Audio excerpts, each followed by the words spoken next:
ఇప్పుడు మనం 2025వ సంవత్సరం మార్చి నెల 1వ తేదీ నుంచి 31వ తేదీ వరకు ద్వాదశ రాశులు 4వ రాశి కర్కట రాశి వారి జ్యోతిష్యం భూత భవిష్యత్తు వర్ధమానం ఎలా ఉందో చూద్దామండి. మన జానకి రామ్ని అడిగి చూద్దాం. కర్కట రాశి వారి జాతకం ప్రశ్న, చదువు, విద్య, ఉద్యోగం, వ్యాపారం, తలించిన కార్యం, అనుకున్న కోరిక ఎలా ఉంది చూడు జానకి రామ్. నమ్మిన పని చేసే పనిది, ఆరోగ్యంది, ఇల్లు జాగా భూమిది, చేసే పనిది ఎలా ఉంది.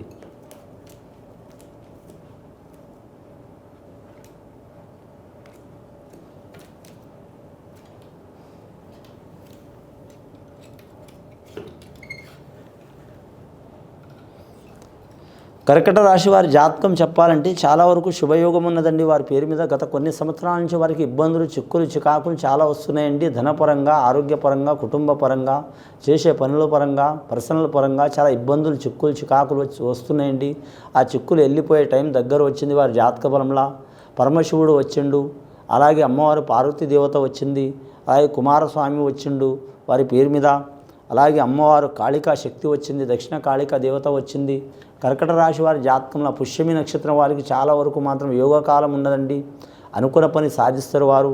ఆదాయ ఖర్చు విషయాల్లో మాత్రం కలిసి వస్తుందండి. వ్యాపారస్తులకు తిరుగు ఉండదు. వారు ఏ వ్యాపారం చేసినా ముఖ్యంగా వారికి లక్కీ నెంబర్ 2 వస్తుంది, 7 వస్తుందండి. సోమవారం అనుకూలం ఉంటుంది. వారు వస్త్ర వ్యాపారం కలిసి వస్తుంది, బియ్యం వ్యాపారం కలిసి వస్తుంది, పత్తి వ్యాపారం కలిసి వస్తుంది, అలాగే పూల వ్యాపారం, తెల్ల పూల వ్యాపారం కలిసి వస్తుందండి వారి జాతక బలంలో.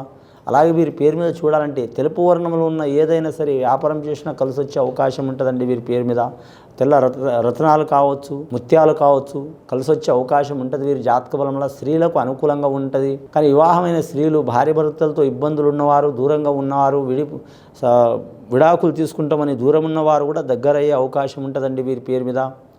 అలాగే మాత్రం వివాహమై విడిపోయిన వారు, ద్వితీయ వివాహం చేసుకునే వారికి తప్పకుండా వీరికి మంచి యోగ బలం కనబడుతుందండి. అలాగే మానసిక పరంగా ఇబ్బందులు, చిక్కులు, చికాకులు ఉన్న వారికి తొలగిపోయే అవకాశాలు ఉన్నాయండి. అలాగే విద్యార్థులకు చదువు విషయంలో మాత్రం తిరుగు ఉండదు వారి పేరు మీద. ఆ సరస్వతి దేవత కటాక్షం ఉంటుంది, ఆ గాయత్రి మాత కటాక్షం ఉంటుంది, ఆ విఘ్నేశ్వరుడి కటాక్షం ఉంటుంది. అలాగే వీరి జ్యోతిష్యంలో చూడాలంటే మాత్రం వీరు ఎవరిని పూజ చేసినా చేయకపోయినా మాత్రం విఘ్నేశ్వరుని ఆరాధన చేయటం చాలా మంచిది. కొందరికి బాలగ్రహ దోషం ఉంటుందండి. బాలలంటే మాత్రం ఒక ఊహ తెలిసినప్పటి నుంచి 5 సంవత్సరాల వయసు నుంచి పడితే మాత్రం 16 సంవత్సరాల వరకు, 17 సంవత్సరాల వరకు బాల కౌమార దశ అంటారు కాబట్టి బాలగ్రహ దోషం ఉంటుందండి. చదువు మీద ధ్యాస ఉండదు. అలాగే మాత్రం మతిమరుపు చాలా ఉంటుంది, కోపం, ఈర్ష్య చాలా ఉంటుంది, పెద్దల మీద కోప్పడుతూ ఉంటారు. అలాగే విద్య మీద ఆసక్తి ఉండదు, గంటకో గుణం ఉంటుంది.